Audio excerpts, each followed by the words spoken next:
I am Min Wu, and I am your moderator for this webinar today. You know, in times of crisis and hard times, it is when true leaders rise. And we are so happy that we have three co-sponsors for our webinar today: the Asian American Educators of Howard County Public School System, and the Howard County Human Rights Commission. We believe that well-being is crucial, especially at this time. And we're glad that you can join us. For this webinar to go smoothly as possible, we're going to ask everyone to mute themselves so that we can engage respectfully.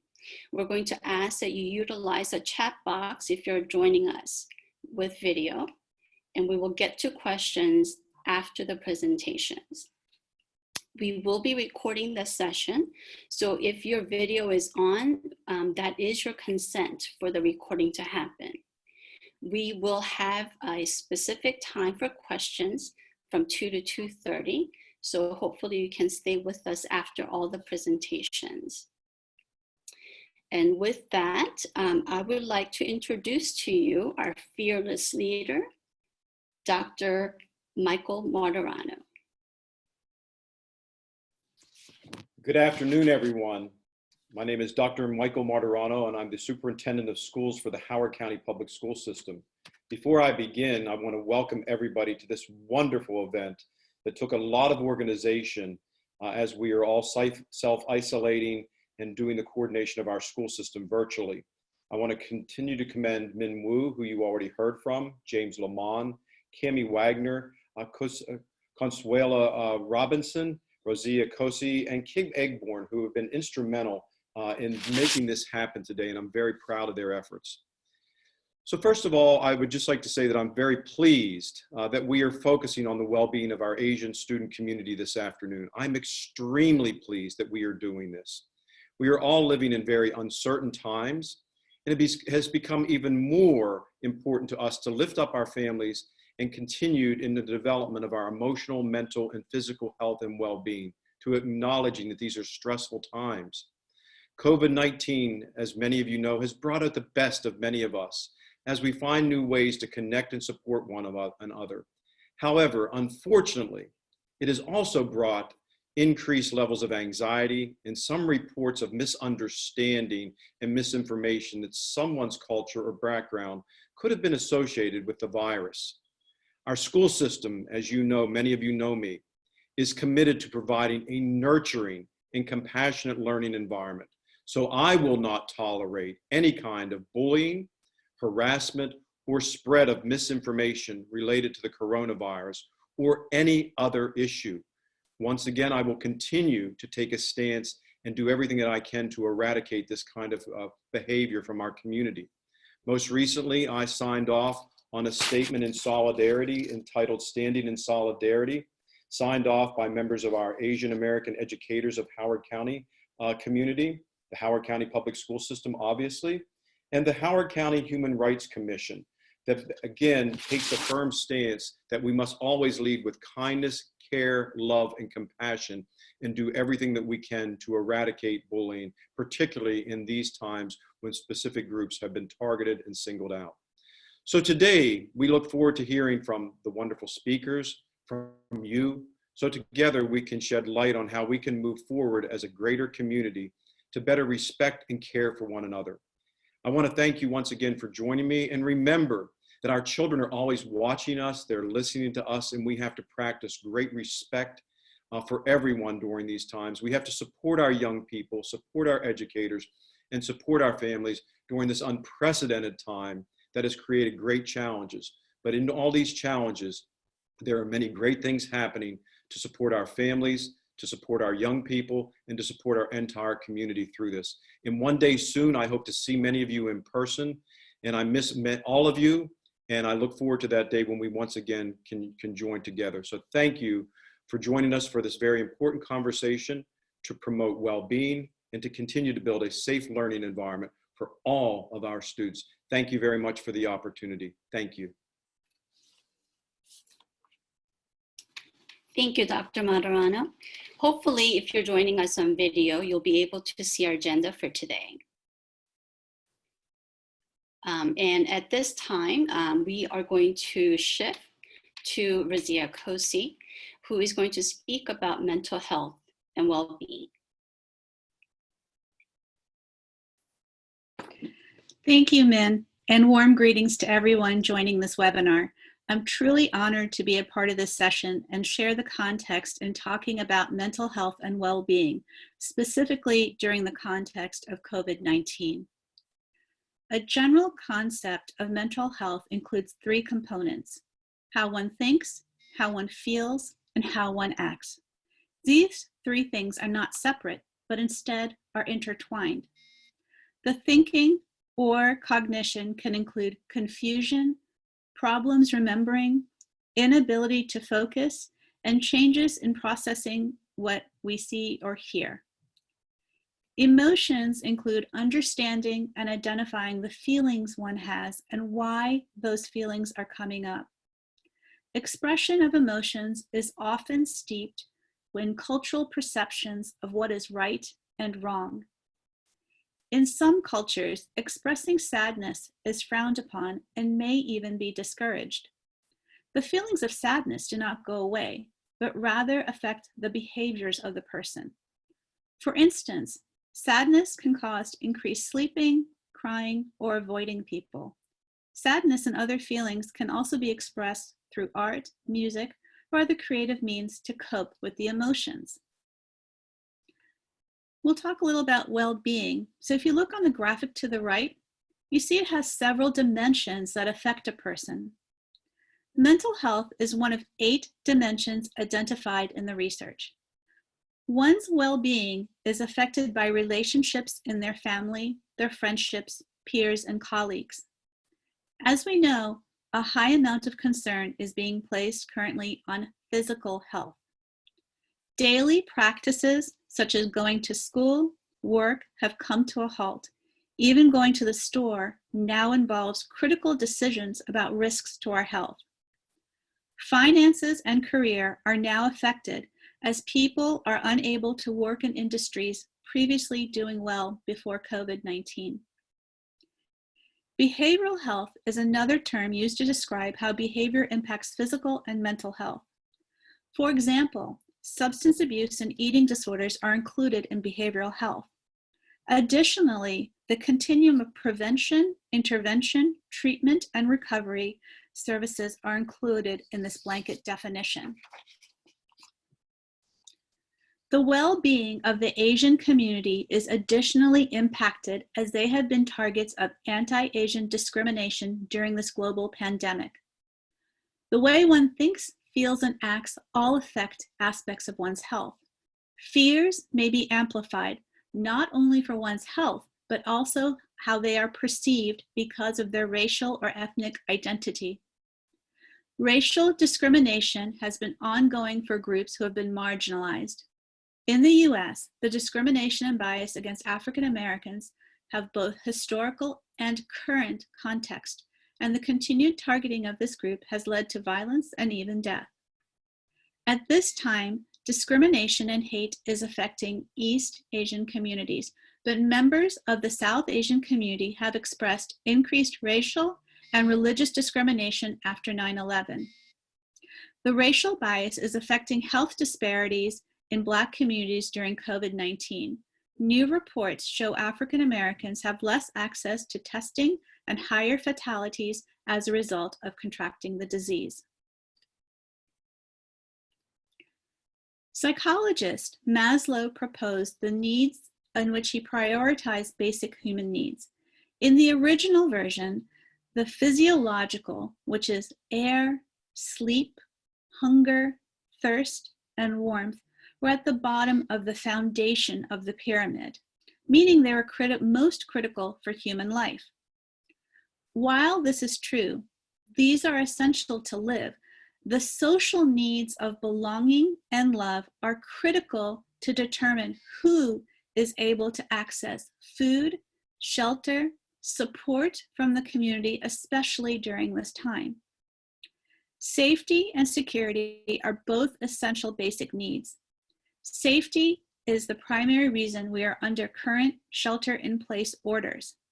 This is to ensure our health, our neighbors' health, our community's health, and the health of our nation and world so that it's prioritized.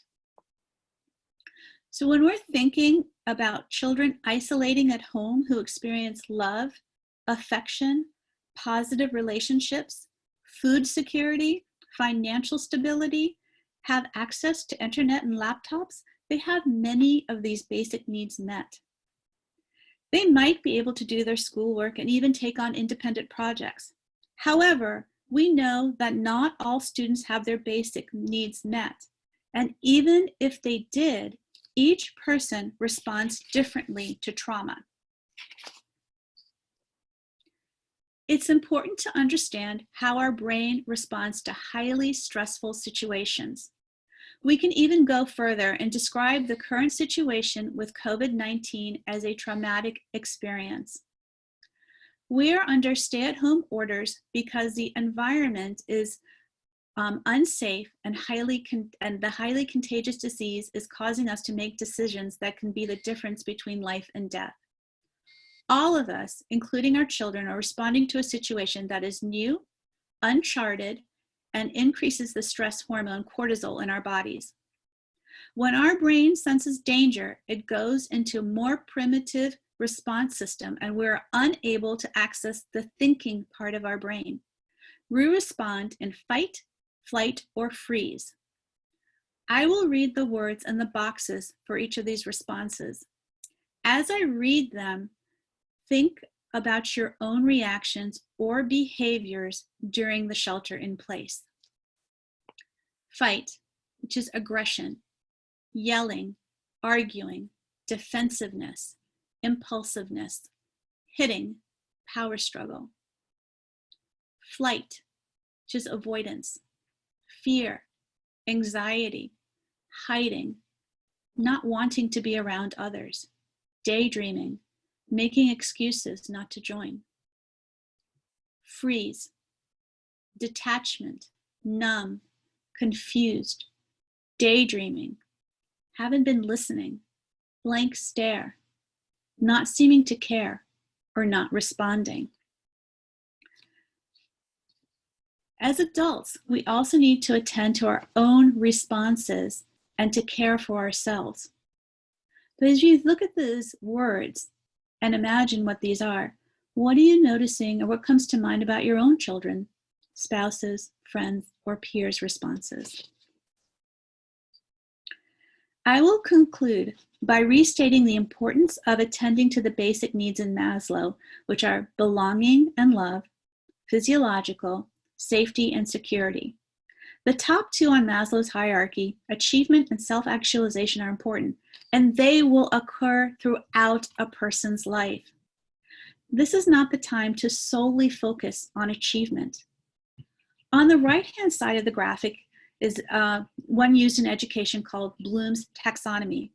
This shows the different levels of thinking and processing of information. As we discussed in the previous slide, when our brains are experiencing stress and trauma, we're not accessing the frontal cortex or our thinking brain. What's most important now is to focus on meeting our basic needs and supporting the needs of our families. To build further on the threats to belonging, safety, and security, it gives me great pleasure to introduce our key panelist and my dear friend, Dr. Kevin Nadal. Dr. Nadal is a clinical psychologist and activist in the Filipino-American community and LGBTQI+ communities. He's the past president of the Asian American Psychological Association and is a sought-after speaker and expert for media commentary. As you can see by the next slide, he has literally written the books on microaggression and racial trauma. He's a tenured professor at the John Jay College of Criminal Justice and the Graduate Center of the City University of New York. He has generously agreed to share his expertise with us for today. Hi, everyone. Good afternoon. Thank you so much for having me here today. Thank you especially to Razia for inviting me to be part of this. I am also sheltering in place, as all of you are. I have a 2-year-old that's supposed to be sleeping, but he's entertained right now. But if he comes back in, he'll just join the webinar. But I'm here today to talk a little bit about microaggressions. Microaggressions have been defined as brief and common daily verbal, behavioral, or environmental communications, whether intentional or unintentional, that transmit hostile, derogatory, or negative messages to a target person because they belong to a historically marginalized group. As we think about microaggressions, I want you all just to think about any of the experiences that you've had in the past in which someone may have communicated some sort of bias towards you. It might have been because of your race, because of your gender, because of your sexual orientation, your immigration status, your age, your religion, and so forth. And sometimes we don't know what to do with these sorts of situations. So I'll give you a few examples. Think about a time where maybe somebody may have said something to you like, wow, you speak really good English. And if you are an Asian American who was born and raised in this country, perhaps whose family has been here for 2 or 3 generations, that's not quite a compliment because the indirect communication to you is that you're not American enough, or you were presumed to not have been born and raised in the United States. And so this is what we would call microaggression. It's based on bias. It's based on bias that Asian Americans aren't American. It's based on racial bias, particularly because they see what somebody looks like and that they make these assumptions on them. When we think about microaggressions, we're also thinking about things that might be considered to be compliments, but in reality, they aren't compliments at all. So for example, someone saying that you speak good English is supposed to be a compliment, but also someone saying, wow, you're Asian American, you must be really good at math and science, meant to be a compliment, but in reality, based on a stereotype, and a stereotype that isn't necessarily true.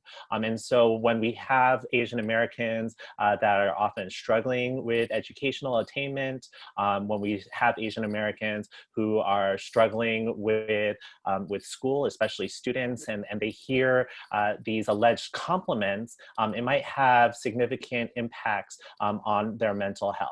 So this is what we're going to talk about for the next few minutes is microaggressions. And as I mentioned, they could happen based on many multiple identities. I saw someone in the chat box mention age microaggressions. Age microaggressions are very real. They could happen on different ends of the spectrum. People who are older are oftentimes communicated that they're not smart enough or that they don't know how to do certain things. And then people who are on the younger end of the spectrum are communicated that same thing. You don't know enough. What do you know? You're not old enough to know certain things. We know that there are gender microaggressions. Women especially are oftentimes talked down to, or their ideas aren't viewed as important as men's, or they might share something in a meeting and not get credit for it when a man says the same exact thing and then he gets credit for it.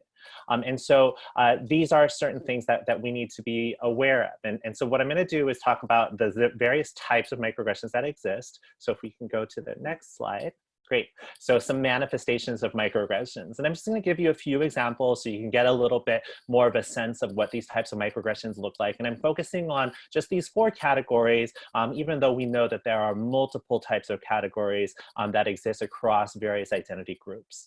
So the first type of microaggression is the assumption of criminality. And so these are microaggressions in which people perceive a person based on one of their identity groups to be a criminal, to be dangerous, to be violent.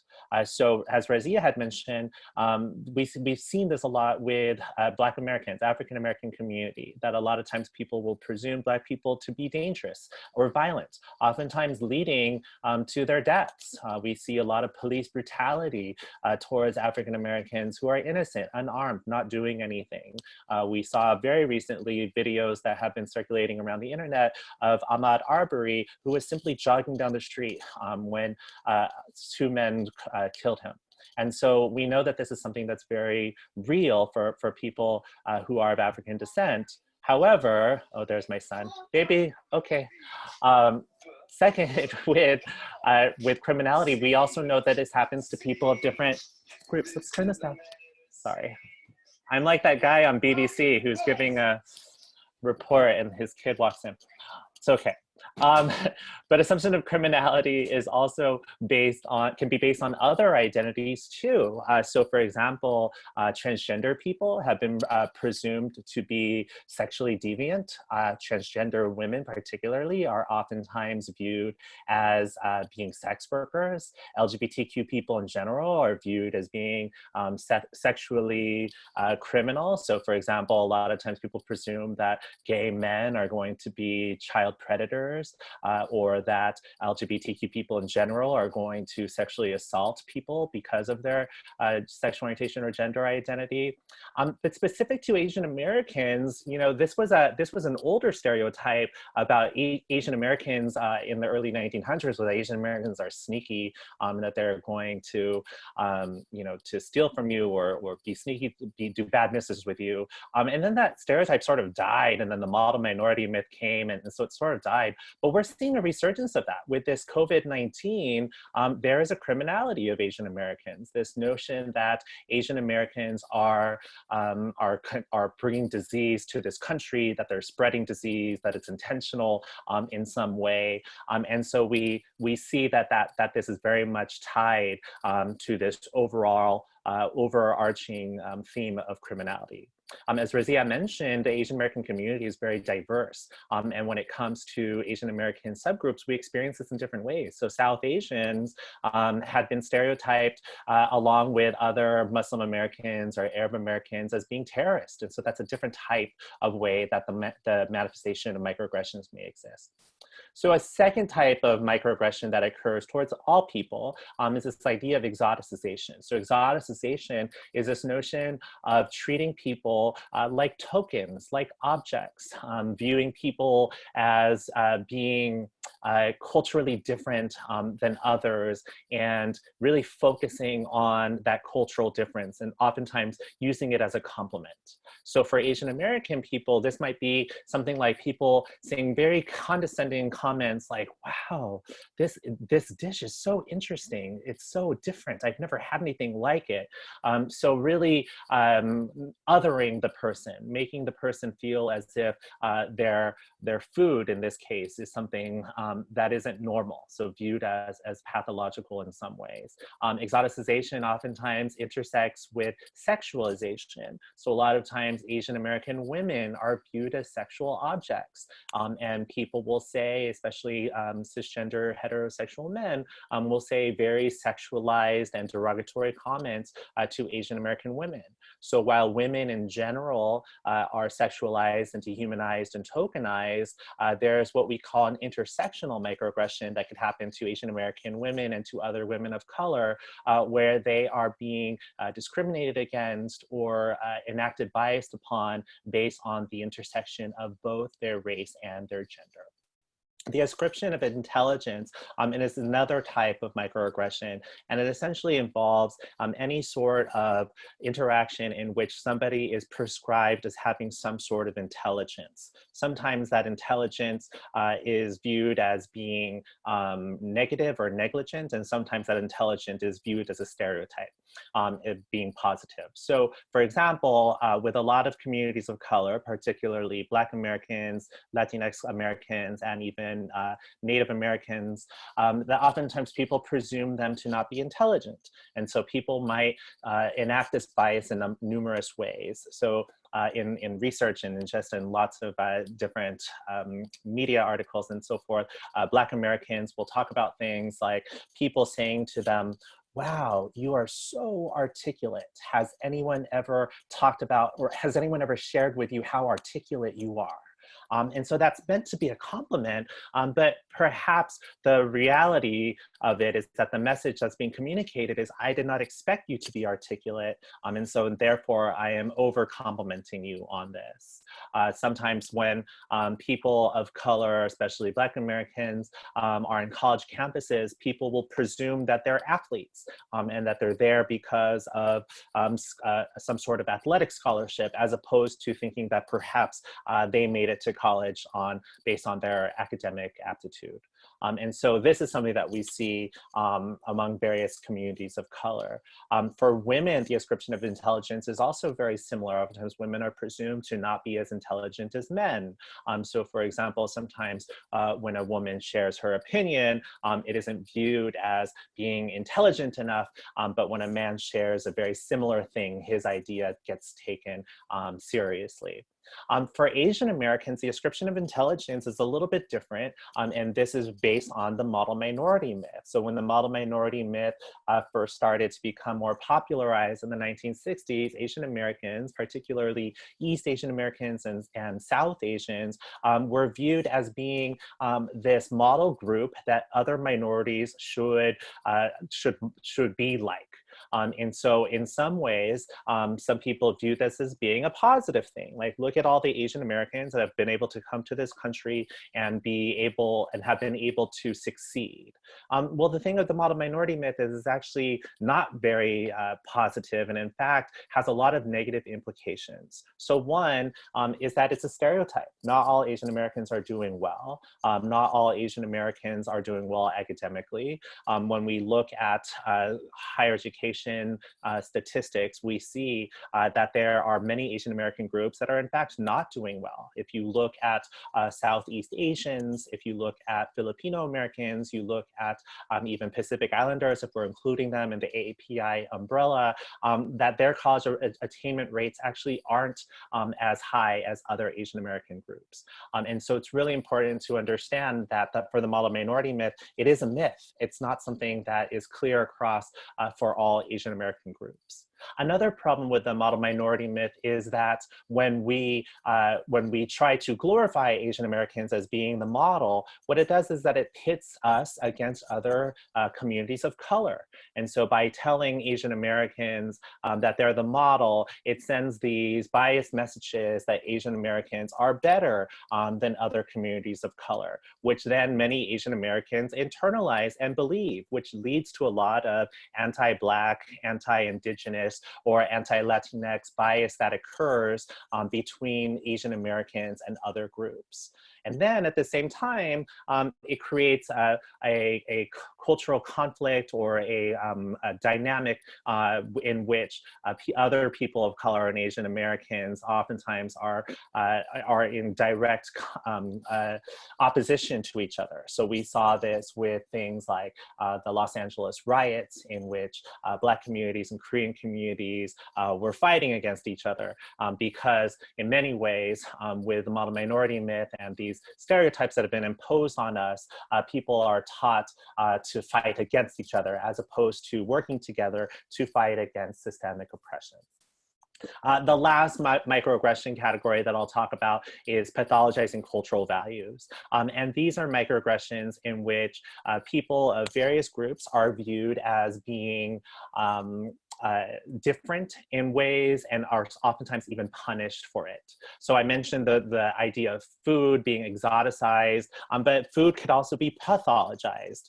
There's a conversation that some folks are having on Twitter about Asian Americans bringing lunch to school and being pathologized for it. That many of us who grew up as Asian American, especially in the 80s and 90s, that when we brought our home cooked food, we would get made fun of it, that we would end up begging our parents to make peanut butter and jelly sandwiches, which is kind of odd because who would ever choose a delicious Asian dish over peanut butter or who would choose a peanut butter and jelly sandwich over a delicious Asian dish? But when you're young and others make fun of you, you don't want to be different. You don't want to be othered. And so you might learn that being American and fitting in is what would be most important. Pathologizing cultural values could be even things like communication style. A lot of Asian American people might not communicate in similar ways as white Americans or as Western standards tells us to. So for example, for many Asian American groups, it might be more difficult to be more direct or overt in addressing conflict, or people might not do as well in terms of participating in large groups, which have many different cultural factors depending on where the person is coming from. And so when we rely on Western standards as being the ways in which we grade people, in which we value people, then that can be something that can be very detrimental to not just Asian Americans, but to immigrants in general who might not learn how to fit in to these various types of groups or situations. So we're going to move on to the next slide. And I just want to talk a little bit about the impact of microaggressions. So as I mentioned, those were just a few of the types of microaggressions that people can experience. And Razia did an excellent job in talking about the many ways that people deal with mental health and how holistically we need to approach people when it comes to thinking about their mental health and their well-being. But I want to talk a little bit about the impact of microaggressions. When I talk about impact, I'm talking about the ways that microaggressions can affect people in their everyday lives and their growth and their development in the ways that they operate in the world. And this is all based on various research studies that have been occurring for the past 10 years. And one of the things that we're finding is that microaggressions has a significant negative impact on mental health.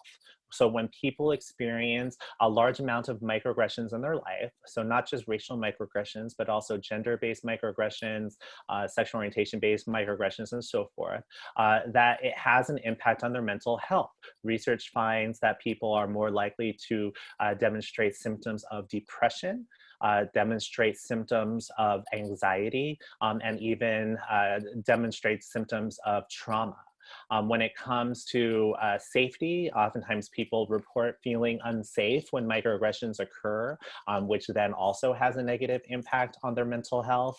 Microaggressions has a negative impact on people's self-esteem. So the more microaggressions that people experience, the less likely they are to feel good about themselves, which then has other consequences like their ability to perform in certain environments, their ability to perform in school, and just might lead to other behaviors that might be harmful. So things like depression or suicidal behaviors or cutting and things like this when people have negative self-esteem.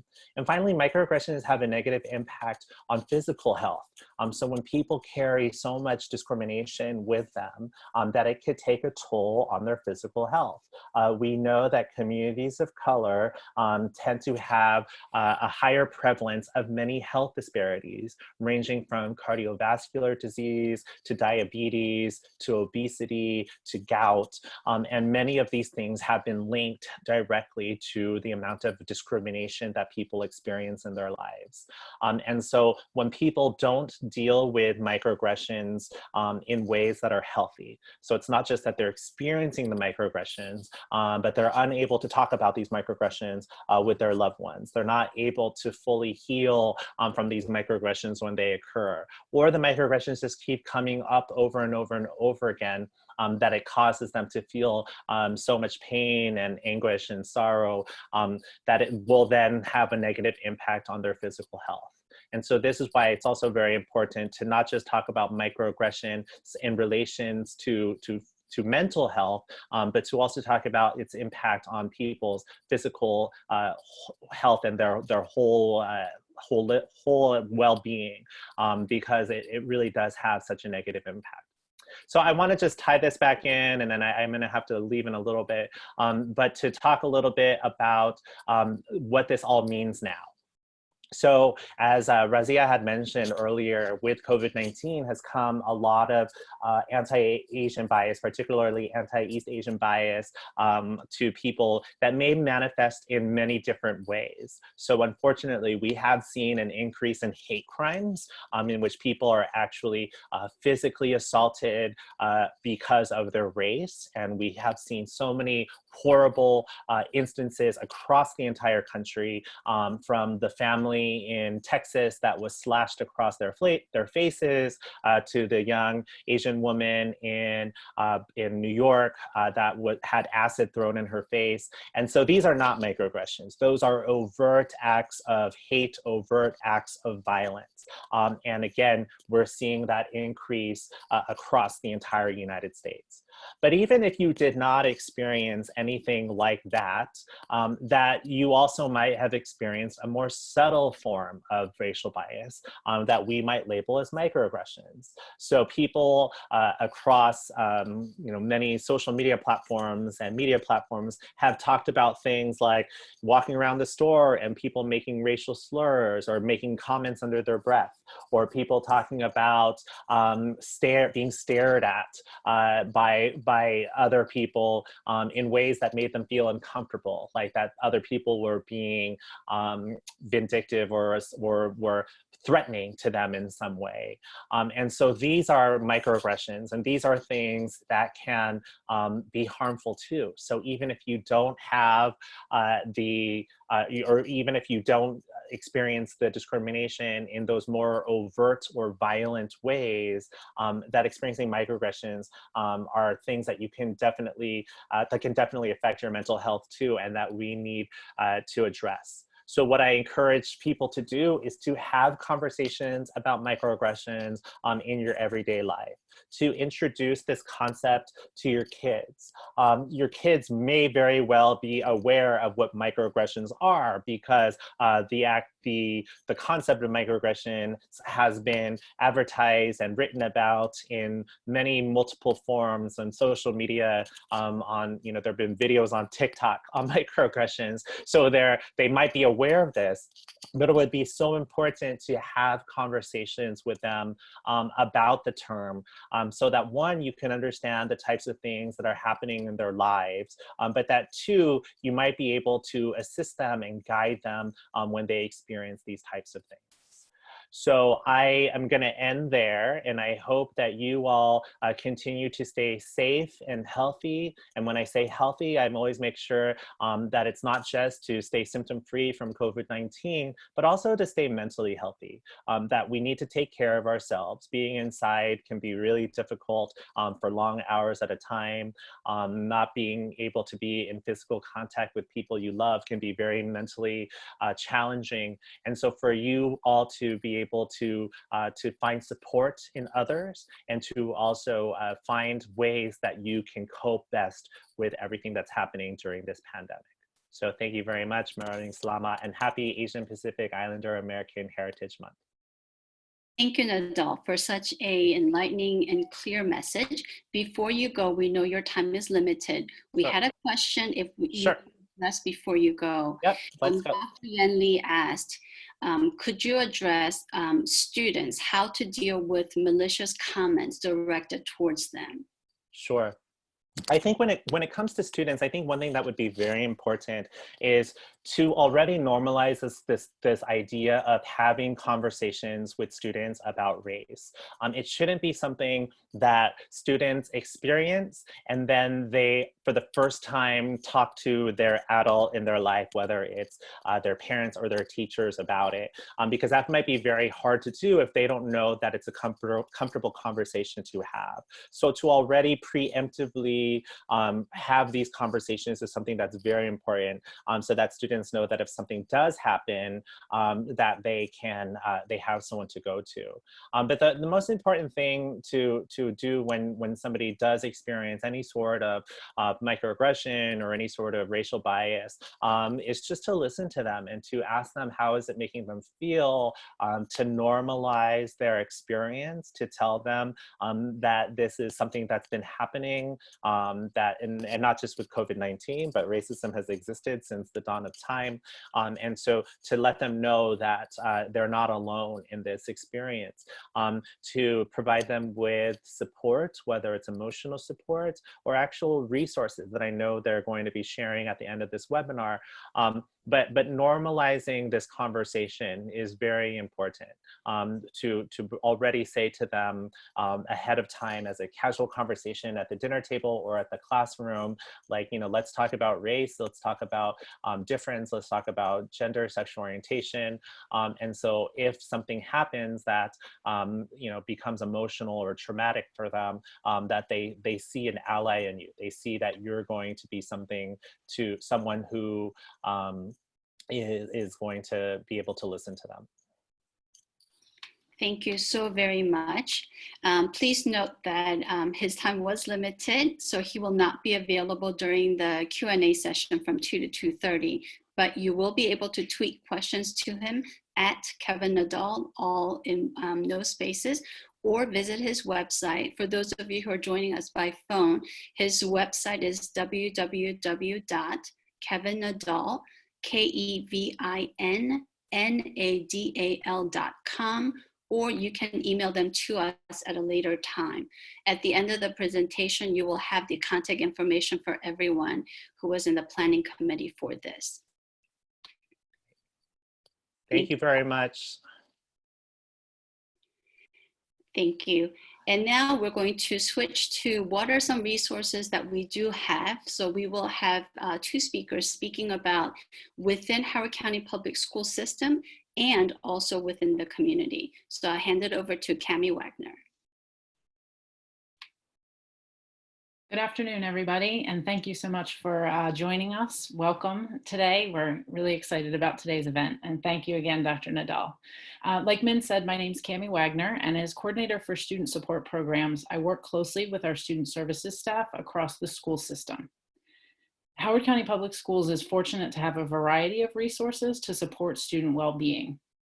Beginning with our student services staff, this screenshot of the Howard County Support System webpage shows some of the staff who work together to support your children. The link to the page is on the bottom left of this slide. Each school has school counselors, school psychologists, a pupil personnel worker, and a cluster nurse available to support. Some schools have additional resource staff, including international student and family liaisons, alternative educators, school social workers, and Title I support staff. These staff work collaboratively with teachers and administrators to meet student needs and support families. You can feel free to reach out to any one of those staff members mentioned to discuss concerns or questions. If you're unsure, your school counselors are offering office hours each day and are often a good starting place. This next screenshot is of our website sharing how Howard County Public Schools supports mental health. This page has resources, including some age-appropriate what some age-appropriate behaviors look like, some warning signs and when you might be concerned, cultural proficiency supports, and other resources for additional help and support. The link to the page is listed at the top. On our school system's coronavirus webpage, we have listed resources and supports available during this unique time. There are many resources for you and your families, but we specifically wanted to point out the resources supporting mental health and community services, seen here. Whoops. Mr. Lamont is going to speak about some of these resources, and on the top of the list is one more resource to point out from Howard County Public Schools, our free meals sites. I know this is a long list. They are listed here and can also be found on our school system website. We encourage families to utilize all of our resources and also share with friends and family who may benefit. Next, I'm happy to turn it over to Mr. James Lamont, our Executive Director of Community, Parent, and School Outreach. Good afternoon, everyone. My name is James Lamont, and she just shared my long title, Executive Director of Community, Parent, and School Outreach. I'm very glad that everyone joined us this afternoon. I just want to share some of the resources that we work with very closely as a school system, some of our community resources in the county. We do know that there are a lot of different community members, faith-based agencies and churches and nonprofits that are doing a lot to support our community during this crisis. So these are just a few of the ones that I know the school system have worked very closely with over the years and definitely during this time here now. So one of the first ones I have on is the Howard County Care Line. That's the Howard County Department of Community Resources. The care line is a place where you can call for any kind of concern you may have for your family. It might be about your child. It could be about mental health. It could be about food access. That's a one-stop shop number you can call, and they will support you to get you to the right program or agency that can support you, whatever your need may be. We work very closely with Jackie Scott's office, the local children's board. They work very closely with Road and Radish program to help support more families more intensely. So they have been a great resource. And they also have access to the language line. So if a family, or someone may not speak English first language, they have access to those resources through the language line. Another program we work very closely with is the Community Action Council and Beta Dayhoff. They offer a lot of support to families, energy and utility assistance, particularly now during this situation. We have a lot of families who typically would not need that type of support, but due to COVID-19, they may need it now. So Community Action Council is a resource if they need that type of support with utility, even their rent or mortgage. They can support with that as well. They recently, just yesterday, you may have seen a press release, they created a 3-week pop-up and food pantry schedule. Like they'll have 4 different locations per week over the next few weeks where they'll be offering food pantries to families that may need that type of support. Again, that was sent out on a press release yesterday. Also, the Community Action Council, they are in charge of running the Howard County Food Bank, right? And we'll share all this information with you all later. But we have been working closely with county government's Office of Emergency Management, also working with COAD, Communities Organized Against Disasters, and they have been supporting the food bank and the pop-up pantries here over the past few weeks. But they are a great resource for our families. In regards to mental health or suicide prevention, we have Grassroots Crisis Intervention Center. Many of us may have heard it already, our 24-hour suicide hotline. They provide telephone support and free walk-in counseling services by trained staff. They have the mobile crisis team 7 days a week, and they also offer substance abuse support to families and children as well. And they also work with the language line as for any family or any person that might need that support. The Howard County Health Department has a behavioral health department. They have what they call a behavior health navigator. I think the person in that position, I think may have taken another position, but they do have people filling in, but they've been a great resource. So if you have any questions about, it could be a whole range of needs that you may have for yourself or your child, you can call them and they will work with you and they'll figure out what support you might need and where that resource may be located. They also have an excellent list of behavior health providers on their website at the Howard County Health Department. A couple other things we want to just bring up is the Howard County Network of Care. If you go to the health department and the school system use this as well, we'll send a link out with that. What they do, they actually have a whole list of agencies in Howard County. You just put in what you're looking for and it will pop up a whole list of agencies in your neighborhood. They also have access to over 100 languages. You click on the box, pick what language you want, and they will help you try to find a resource that you need. The Maryland 211, another resource that's very similar. They have services in 180 languages. Again, that's Maryland 211 you can call. The Howard County Office of Human Rights, very important offices. Again, during this time and all the time, do you ever have any questions about incident may have happened to you or someone you know, you can always call them as a resource or also call and make a complaint as well. The Howard County Police, again, if there's immediate danger, you always can call the police department, the 911, but also they have the non-emergency number. If you have any questions, it's always good to give them a call and talk through it and they'll work with you on that. And last but not least, Hope Works is a 24-hour domestic violence and sexual violence and dating helpline. They have a lot of resources there. So if you have any concerns about, someone in your family, someone you may know, you can give them that information to call Hope Works, and they do a great job in working with all families in regards to domestic violence.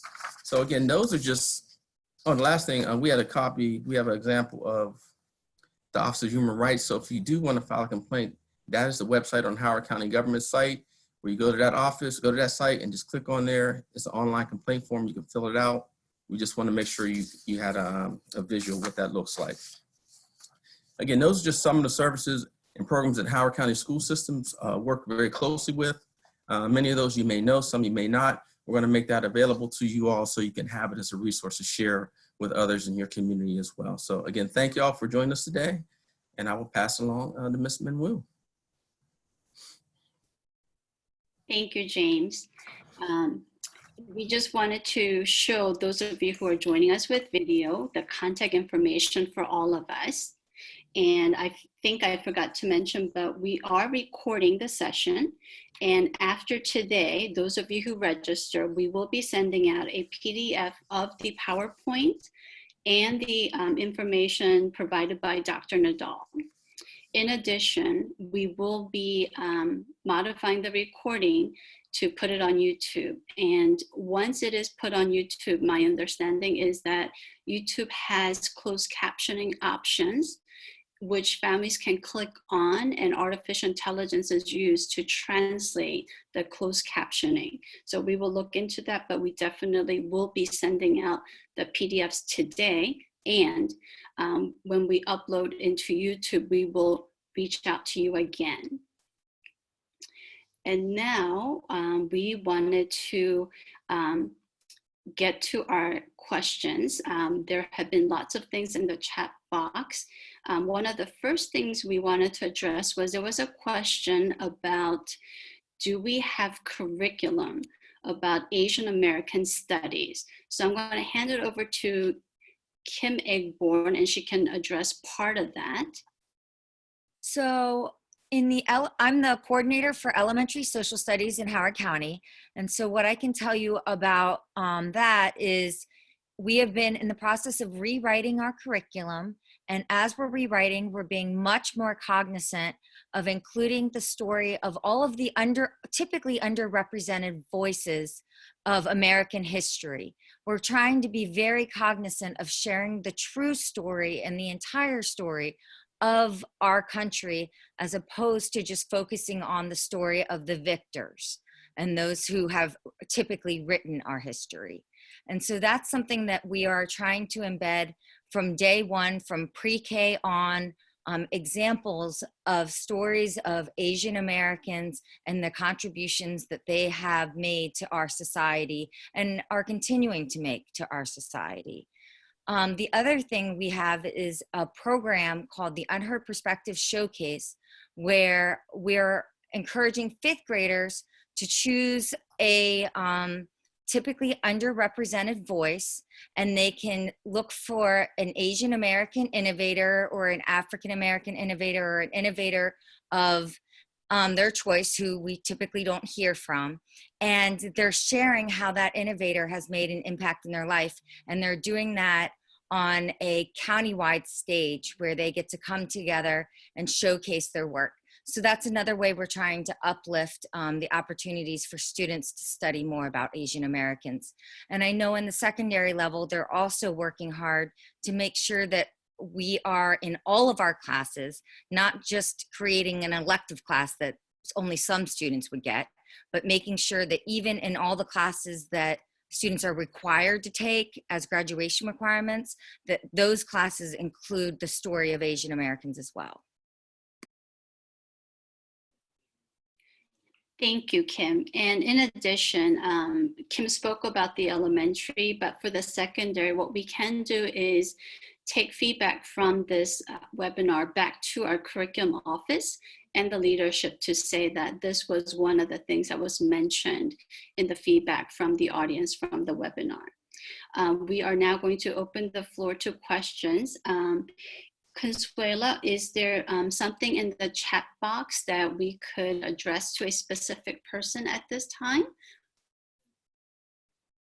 Hello, hi, I'm Consuela Robinson. At this time, I did not see any other questions. There were just lots of comments about showing appreciation for this webinar. There were questions from school system staff about obtaining credit for attendance in any way. Okay. So CPD credits, I believe, are something that we need to work out with human resources. So we will take that back to see what we can do. Those of you who are joining us with video, if you could use the icon and raise your hand, then we know that we can go to you and you can use the chat box. Those of you who are joining us by phone, we will ask that you would unmute and ask questions as you wish. I think we have 3 participants who are joining us by phone.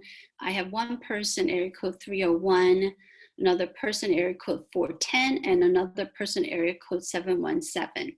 So at this time, if one of the guests joining us by phone wants to unmute and ask a question, you may do so. And then in the meantime, we'll monitor the chat box and see if there are questions listed there.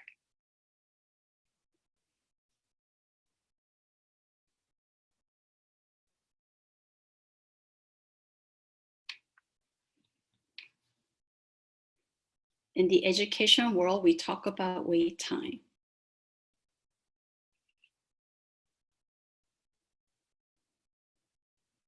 Okay, so I'm going to assume that those of you who joined us by phone do not have a question at this time.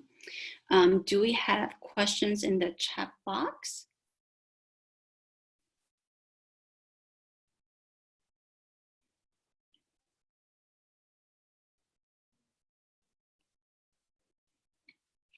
Okay, we don't have any hands raised.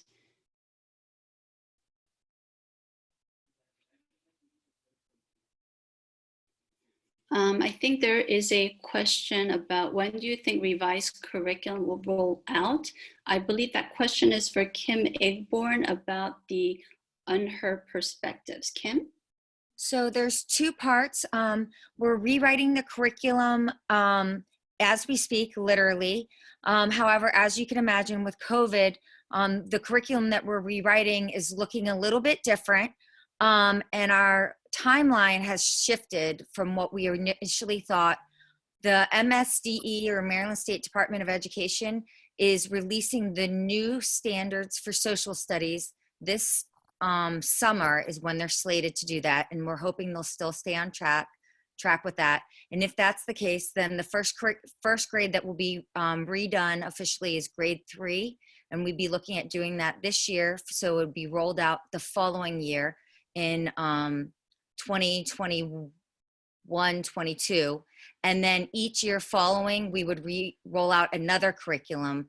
In addition, the unheard perspectives change, where students can study about any underrepresented voice in 5th grade. That change has already been made, and so students can do that now. And this is assuming that the program is able to be offered next year, pending what happens with distance learning. Thank you, Kim. We had a question from Janine Chen about, will we be engaging the Asian American communities in developing the curriculum?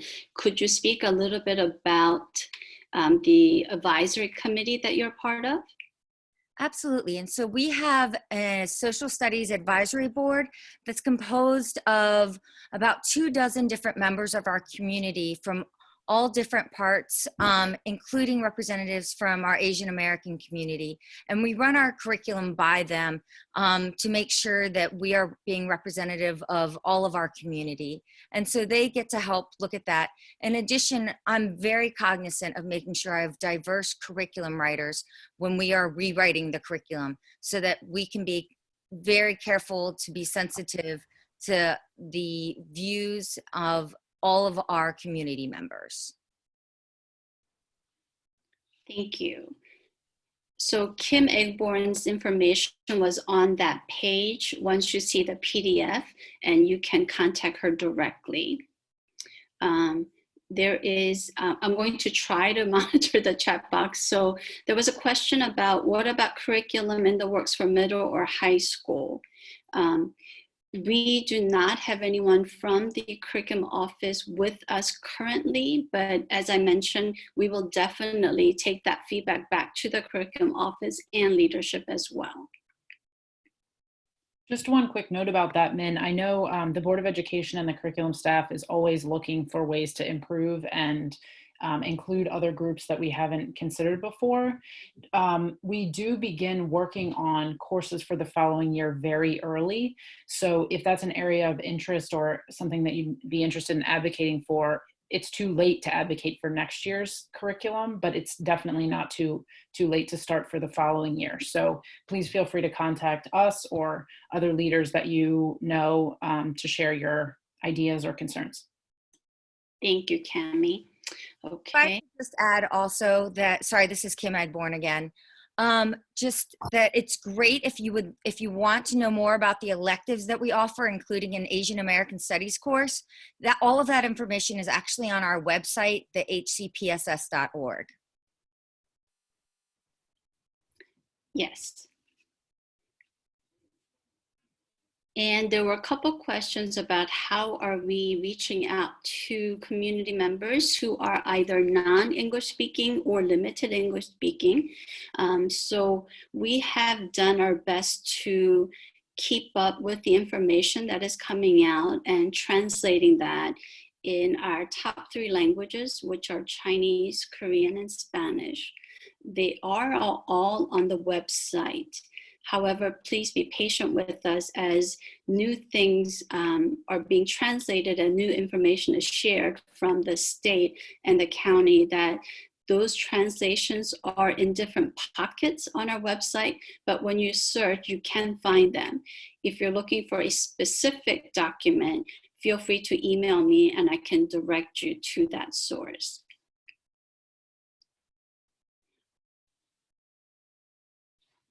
Okay, another question. I think we answered the question on the developing the curriculum. Consuela, can you read a couple questions that I probably have missed in the chat box? Absolutely. So one question I had, that came up in the chat box was, will the school system engage the Asian American community in developing the curriculum? Not sure if that can be addressed further.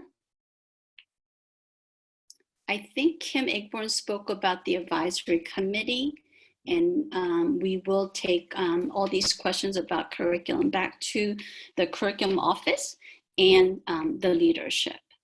I think there's a question about. We did have I'm sorry, Min. We did have a question from a Joan Hash. Regarding what types of incidents against Asian students are we observing in Howard County schools, and what is the nature of these? Cami, is that something that you might be able to address? Yeah, that's possible. I haven't seen any data on that, but we could certainly inquire about that. And I wonder if James might have some things to add there too. I think it's definitely something we're on the lookout for. I just haven't been in those conversations yet, but we're certainly happy to share if we're able to find that out. Can you clarify what the question was? Sure. The question was in regards to incidents against Asian students in the schools. What types of incidents are we observing, and what is the nature of these incidents? That's so what I can say is that anytime that the school system staff and administrators are made aware of an incident that is like a hate bias related incident, they have certain protocols that they follow, and they do send it to central office to be reviewed by central office staff as well. But in regards to specific incidents, I don't have any data about specific incidents, but I just want to say that we are very, very sensitive. Last year we had some special training for administrators. Someone from the state of Maryland came and talked about hate bias incidents around the state and also in Howard County. And we reviewed our protocols as a system about how we want to make sure that we are very sensitive to that. And it is getting reported even to central office when something happens at a school that we're aware of. So, but unfortunately, I don't have the actual data in front of me, and I apologize for that, about specific incidents. One thing I would like to add, this is Minwoo, is that sometimes when the incidences don't rise to a level of where they feel police interaction needs to happen, many times it goes unreported. There is a national organization that is keeping track of hate crimes, and since they've started collecting data in February, they've recorded over 1,500 incidences across the US.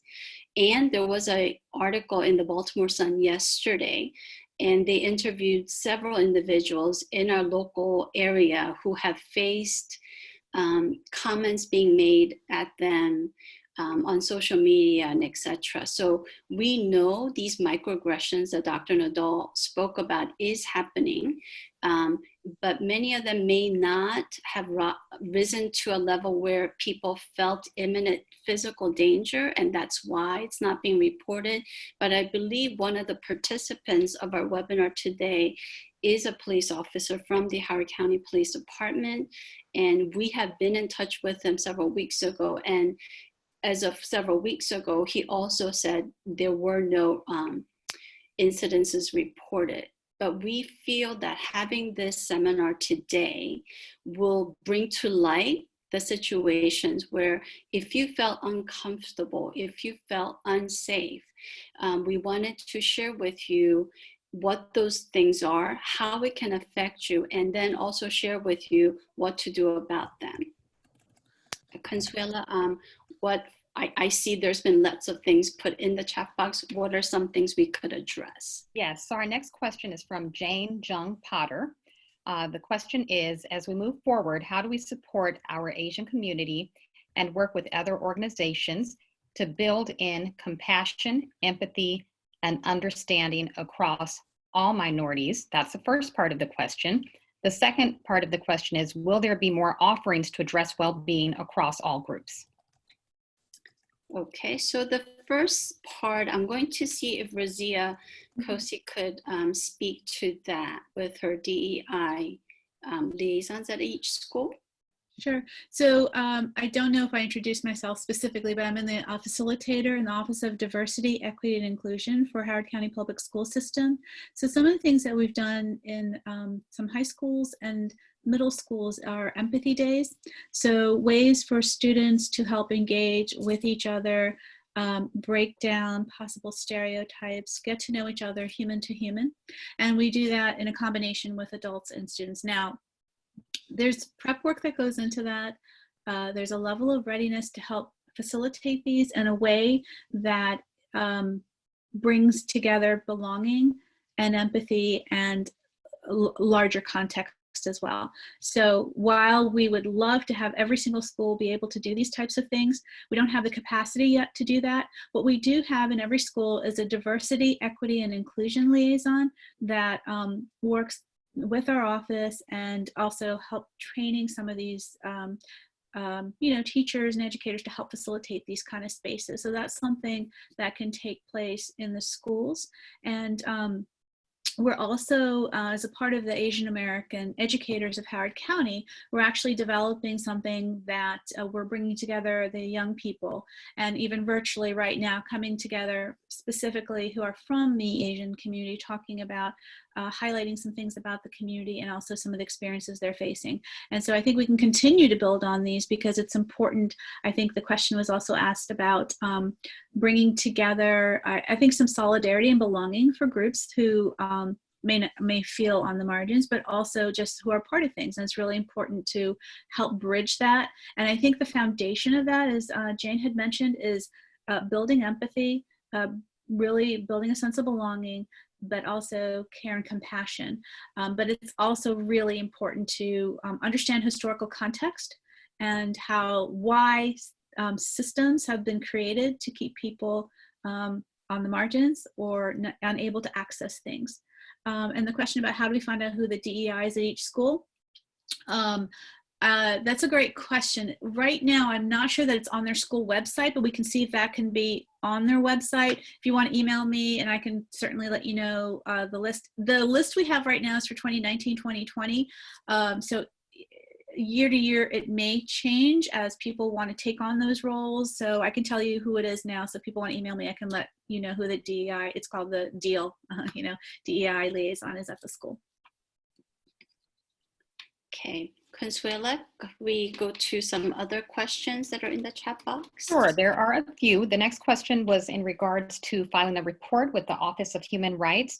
If anyone has information regarding how soon someone would hear back from the office once they file a complaint. And the next part of the question is, how do we encourage people to report incidents of microaggression? Okay. I believe we have several human rights commissioners with us. Could you perhaps utilize either the chat box or unmute and speak to that?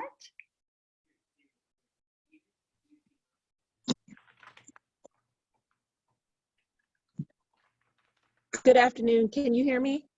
Yes. Yes. Hi, Yolanda, how are you? Good. How are you? This is Yolanda Sonier, the administrator for the Office of Human Rights, and thank you for doing this training and this session today.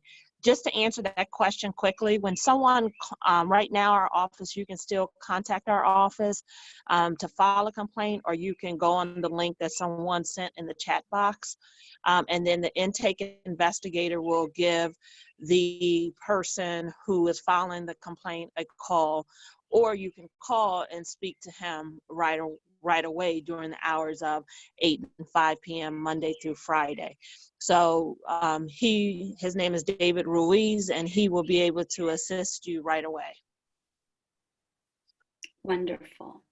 And actually, if I could just give you the phone number to the office, it's 410-313-6430. Okay, I put that in the chat box. Excellent. Thank you. Oops. Okay. Okay, we did have a few other questions. The next question was, will our school system teachers teach our students about how to react to other students' race-related harassments?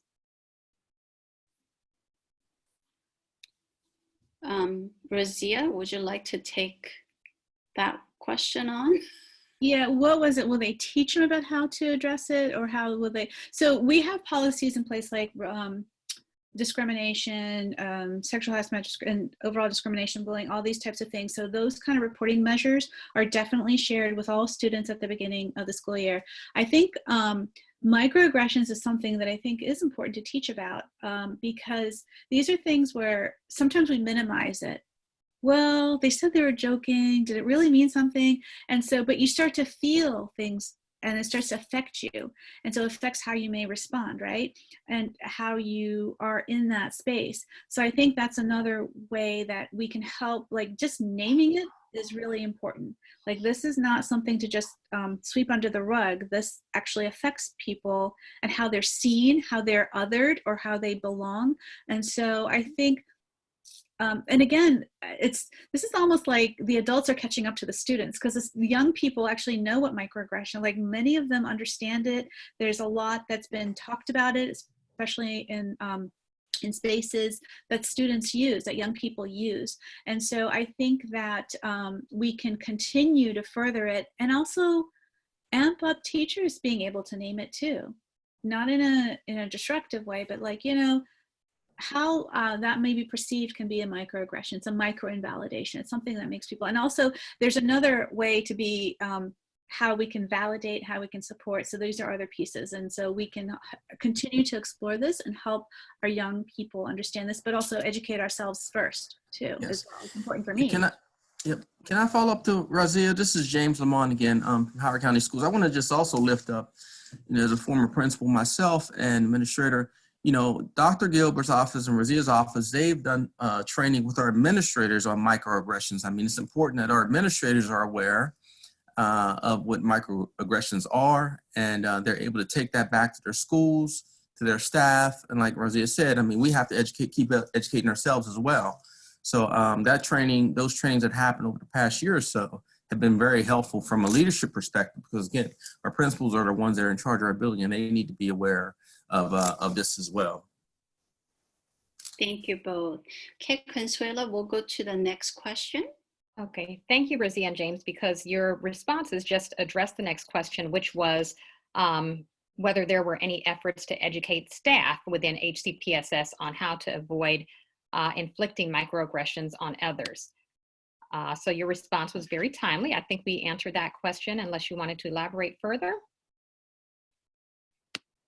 I would just say, I think the school system has been very intentional about making sure that we do the best we can to continue to provide professional learning even to our administrators about these very important things. As I mentioned earlier, we had someone from the state of Maryland come and present about hate bias to our administrators as well. But again, these are all very important topics to us and Dr. Marano and to our leadership here in Howard County. So I'm just glad that we are trying to continue to put this information in front of our administrators and our staff and ultimately our students as well, because it's very important.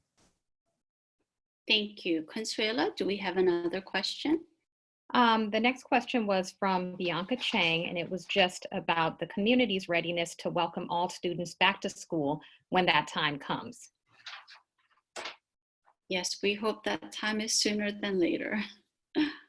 Okay. Next question. Okay, and it looks like I am not seeing any other questions at this time. Okay. Bianca just asked, is the training mandatory? And the question went to Razia. So Bianca, the training that we did at the start of the school year last year on microaggressions as a threat to belonging was expected all teachers attend. It was like an hour and 15 minutes. So it was not a comprehensive, it wasn't ongoing professional learning, which can lead to more transformative type of learning. So no, that one was mandatory, but we have not been able to do another one since. And so we do not have that type as a mandatory, but everyone was expected to come. So it was mandatory, they were expected to come. So hope that clarifies. Thank you. Okay, if there are people who wish to unmute their mic and ask question verbally, you may do so. And I think there's another question in the chat box. If this was professional development, can we get a training certificate? So this webinar was particularly addressed to our community members, and it was shared with our staff. So I believe in order to get a CPD credit, I believe the time was not long enough to give that credit. Is that correct, Razia? 15 hours are usually what's given for one CPD credit, so you will not be able to get a CPD credit for this. And going forward, if we get lots of additionally, this is still a work day, so any type of CPD credit is earned outside of work hours. Thank you for that clarification. Going forward, if we get more feedback on this type of webinar is needed and for different groups, we're more than ready to hear the feedback and ready to do another one. As we were planning this, this was new for us. And we want to shout out to the Chinese community because James Lamont and I have been working with the Howard County Chinese School because they came to us to say, could we address mental health and well-being within the Chinese community? And that's what we had planned in end of April. And then when COVID hit, we thought that when we were having a meeting with the Asian American educators of Howard County, we thought this would be a great time for us to address all these concerns and change direction and invite all Asian community to join us. So we thank the Howard County Chinese School for taking the lead and sharing with us and being open to changing directions a little bit and being more inclusive. And one of our speakers was saying, and Dr. Nadal also mentioned that it is Asian American and Pacific Islander Heritage Month. And when we say that long name, we know that it encompasses 54 different countries and many different people groups, zillions of languages within that continent. So we believe that there are more that we hold in common, and that our differences are what makes Howard County unique. So we thank everyone for participating and giving your questions to us. So if there aren't any further questions for the good of the group, I'll just pause a minute to see if there are any questions for the entire group. You do have all our contact information. Feel free to reach out to any one of us. And thank you so very much for joining us for this very important webinar.